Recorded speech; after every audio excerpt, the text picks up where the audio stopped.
नमस्कार दोस्तों, on exam GK में आप सभी का स्वागत है। आज की इस वीडियो के माध्यम से यूपी पुलिस कांस्टेबल एग्जाम के लिए हिंदी का महत्वपूर्ण प्रैक्टिस सेट कराने वाले हैं। इस वीडियो के माध्यम से पिछली जो 6 शिफ्टों के पेपर कराए गए हैं उस आधार पर जो भी प्रश्न पूछे जा सकते हैं उन सभी प्रश्नों को सम्मिलित किया गया है, तो आप सभी लोग वीडियो में लास्ट तक जुड़े रहें। आज का पहला प्रश्न है, किस स्वर के उच्चारण में दीर्घ स्वर से भी अधिक समय लगता है? अनुस्वार के उच्चारण में, अनुनासिक के उच्चारण में, ह्रस्व स्वर के उच्चारण में या फिर प्लुत स्वर के उच्चारण में? तो राइट ऑप्शन नंबर डी हो जाएगा। प्लुत स्वर के उच्चारण में दीर्घ स्वर से भी ज्यादा समय लगता है। और सबसे कम समय किस में लगता है?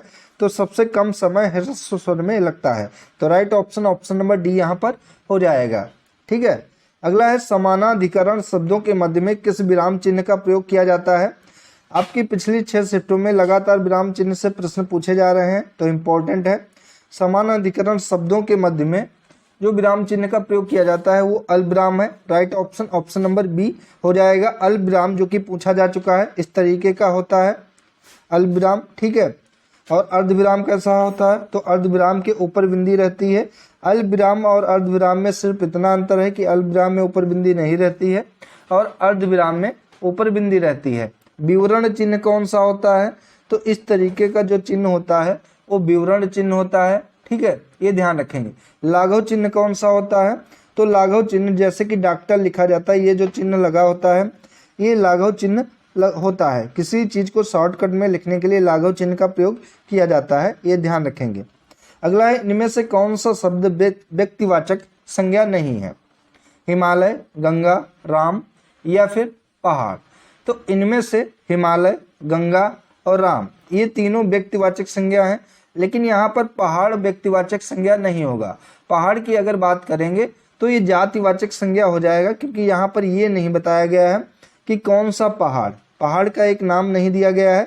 जबकि गंगा, हिमालय और राम ये तीनों नाम है, इसलिए व्यक्तिवाचक संज्ञा के अंतर्गत आएंगे। तो राइट ऑप्शन नंबर डी इसका हो जाएगा। अगला प्रश्न है, उसका भाई खेलता है वाक्य में सर्वनाम कौन सा है? संबंधवाचक है, पुरुषवाचक है, निजवाचक है या फिर निश्चयवाचक सर्वनाम हो जाएगा?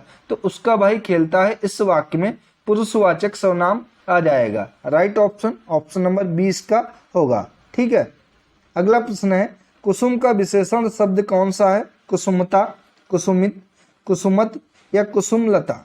तो कुसुम का विशेषण शब्द हो जाएगा कुसुमत। ठीक है, संज्ञा अथवा सर्वनाम शब्दों की विशेषता जिनमें गुण, दोष, संख्या, परिणाम आदि शामिल हो सकते हैं, बताने वाले शब्द विशेषण कहलाते हैं। तो राइट ऑप्शन नंबर बी हो जाएगा। कुसुम का विशेषण कुसुमित हो जाएगा। ठीक है, अगला प्रश्न है, तुम्हारा आना खुशी की बात है वाक्य में आना क्या है? क्रिया है, संज्ञा है, विशेषण है या फिर इनमें से कोई नहीं है? तो वाक्य में आना जो कि क्रिया के रूप में प्रयुक्त किया गया है। ठीक है, राइट ऑप्शन नंबर ए यहाँ पर हो जाएगा। अगला प्रश्न है, सरकार ने अंशतः प्रतिपूर्ति की है इस वाक्य में किस प्रकार के क्रिया विशेषण का प्रयोग किया गया है? रीतिवाचक क्रिया विशेषण का प्रयोग किया गया है, कालवाचक का, परिमाणवाचक का या फिर स्थानवाचक का? तो यहाँ पर अंशतः पूछा गया है, जो कि मात्रा की बात हो रही है, इसलिए यहाँ पर परिमाणवाचक क्रिया विशेषण होगा। ठीक है, तो राइट ऑप्शन नंबर सी इसका होगा। परिमाणवाचक विशेषण भी दो प्रकार के होते हैं, एक होता है निश्चित, एक होता है अनिश्चित परिमाणवाचक विशेषण, तो ये भी ध्यान रखेंगे। ठीक है, निम्न में से कौन सा शब्द पुल्लिंग है? पूर्ति, अभिव्यक्ति, विवाह या छवि? तो इनमें से विवाह जो कि पुल्लिंग शब्द है, छवि, अभिव्यक्ति और पूर्ति ये तीनों जो कि स्त्रीलिंग शब्द हैं। तो राइट ऑप्शन नंबर सी यहाँ पर हो जाएगा। हिंदी में दो प्रकार के लिंग होते हैं, एक होता है पुल्लिंग और दूसरा होता है स्त्रीलिंग। निम्नलिखित में से एक वचन शब्द कौन सा है? दर्शन, घरों, नदी, लताओं? तो इनमें से एक वचन शब्द है नदी। राइट ऑप्शन नंबर सी इसका हो जाएगा। कुछ शब्द हैं जो कि हमेशा एक वचन में प्रयुक्त किए जाते हैं, इनमें जैसे कि शब्द हैं पीतल, सोना, जनता, घी, पेट्रोल, तेल, आकाश, वर्षा, ये सभी शब्द जो कि हमेशा एक वचन में प्रयुक्त किए जाते हैं। अगला दिए गए वाक्य का काल ज्ञात कीजिए। आधुनिक युग की मीरा महादेवी वर्मा ने मेरा परिवार नामक संस्मरण लिखा है। ये सामान्य भूतकाल है, आसन्न भूतकाल है, पूर्ण भूतकाल है या फिर अपूर्ण भूतकाल है। तो दिए गए वाक्य में आधुनिक युग की मीरा महादेवी वर्मा ने मेरा परिवार नामक संस्करण लिखा है, जो कि आसन्न भूतकाल हो जाएगा। तो right option option number B हो जाएगा। आसन्न भूतकाल किसे कहते हैं? तो इससे क्रिया की समाप्ति निकट यानी कि तुरंत हो या तत्काल ही सूचित होती है, वहां पर आसन्न भूतकाल होता है। ठीक है, तो राइट ऑप्शन ऑप्शन नंबर 20 का होगा। अगला प्रश्न है, निम्नलिखित में से किस वाक्य में भाववाच्य है? लोग खुलकर हंस रहे थे। रामचरितमानस ग्रंथ तुलसी द्वारा लिखा गया। वृद्ध आराम से बैठ नहीं सकता या सर्दियों में रोज नहाया नहीं जाता। तो इनमें से भाववाच्य हो जाएगा कि सर्दियों में रोज नहाया नहीं जाता। Right option option number D इसका होगा। अगला प्रश्न है, मुझे छोटी बच्ची के लिए कुछ नए कपड़े खरीदने हैं। वाक्य में कौन सा शब्द करता है? कपड़े हैं, कुछ नए हैं, छोटी बच्ची है या फिर मुझे है। तो मुझे छोटी बच्ची के लिए कुछ नए कपड़े खरीदने हैं, इसमें मुझे शब्द करता है। तो right option option number D यहाँ पर हो जाएगा। ठीक है, जो शब्द वाक्य में कार्य को करता है वह कर्ता कहलाता है। ठीक है, क्योंकि छोटी बच्ची के लिए कपड़े कौन खरीदा है? तो मुझे खरीदना है, तो इसलिए मुझे यहाँ पर कर्ता हो जाएगा। अगला है, अनाड़ी का तत्सम रूप कौन सा होगा? तो तत्सम शब्द वे शब्द होते हैं जो कि संस्कृत के समान होते हैं। ठीक है, अनार्य, अन्यंत्र, अष्टालिका या फिर अन्यत्र। तो इनमें से अनाड़ी का तत्सम रूप हो जाएगा अनार्य। Right option option number A यहाँ पर हो जाएगा। ठीक है, आगे बात करें यहाँ पे अष्टालिका। अष्टालिका का क्या होगा?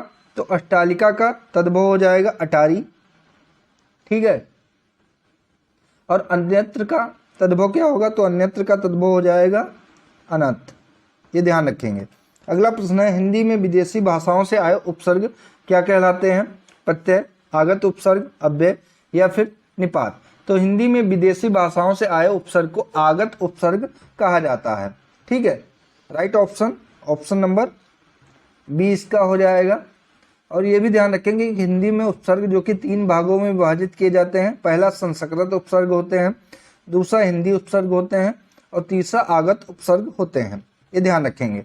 अगला है प्रश्न, समझौता शब्द में कौन सा प्रत्यय लगा हुआ है? तो प्रत्यय जो कि किसी शब्द के लास्ट में जुड़कर एक नए शब्द का निर्माण करते हैं। तो अवता प्रत्यय लगा है, झौता लगा है, आ लगा है या फिर ता प्रत्यय लगा है। तो समझौता में अवता प्रत्यय लगा है। राइट ऑप्शन ऑप्शन नंबर ए इसका हो जाएगा। अगला है, अमावस्या का विलोम शब्द क्या होगा? पूर्णिमा, प्रतिपदा, कृष्ण पक्ष या फिर प्रज्ञा। तो अमावस्या का विलोम शब्द हो जाएगा पूर्णिमा। Right option option number A हो जाएगा। कृष्ण पक्ष का विलोम शब्द क्या होगा? तो कृष्ण पक्ष का विलोम शब्द होगा शुक्ल पक्ष। ध्यान रखेंगे। प्रतिपदा का विलोम शब्द क्या होगा?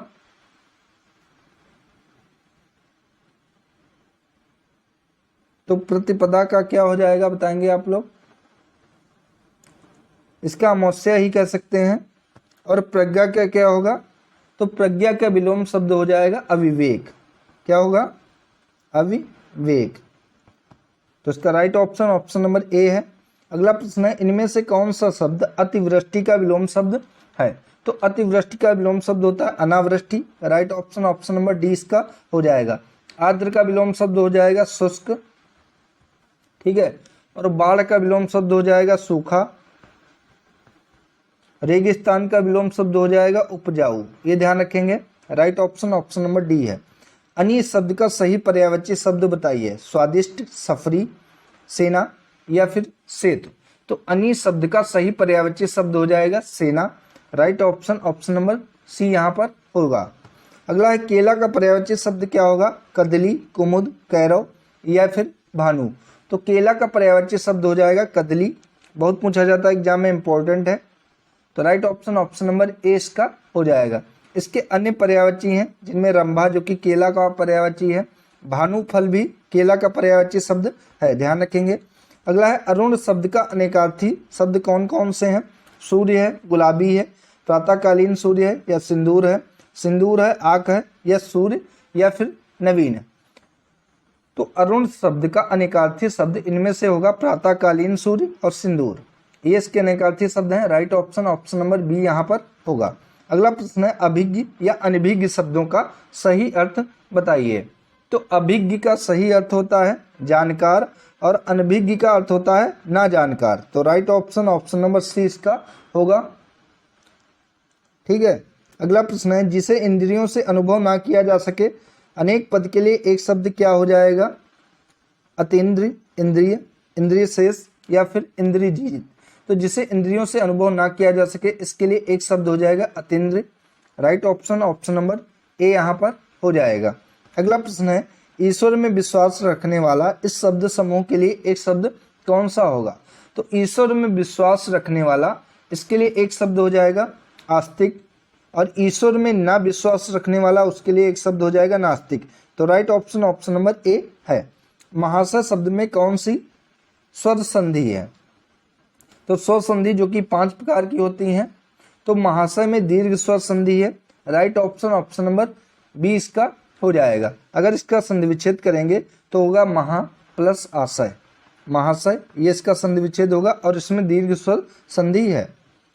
यथा स्थान शब्द में कौन सा समास है? बहुव्रीहि है, द्विगु है, अव्ययी भाव है या फिर कर्मधारय समास है। तो यथा स्थान शब्द में पहला पद जो कि अव्यय है, इसलिए यहाँ पर अव्ययी भाव समास हो जाएगा। Correct option option number C इसका होगा। द्विगु समास में पहला पद जो कि संख्यावाचक होता है, ठीक है, वहाँ पर द्विगु समास होता है, ये ध्यान रखेंगे। अपना हस्ताक्षर लगा दो इस वाक्य में रेखांकित शब्द के स्थान पर उपयुक्त शब्द के प्रयोग से वाक्य को शुद्ध करो। तो यहाँ पर लगा के स्थान पर क्या होगा? सटा, जोड़, जोड़ या कर दो।